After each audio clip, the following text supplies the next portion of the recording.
One way to put all these ideas and inspiration together into one page is to create a collage.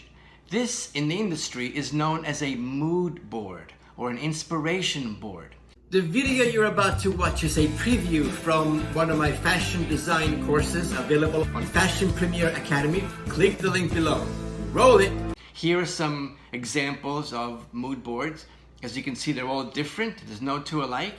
It's really a form of self-expression, your self-expression.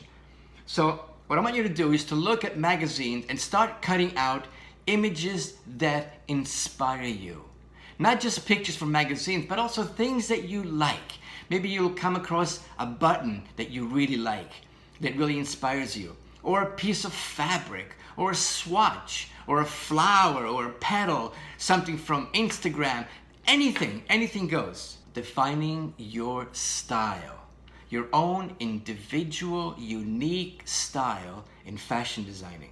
Ralph Lauren, for example. You can see that if you look at his collection, well, you can say he has a very classic look, a very classic style.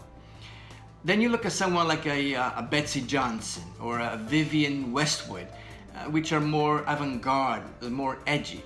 There's all different kinds of styles. Who are you as a designer? What is your style?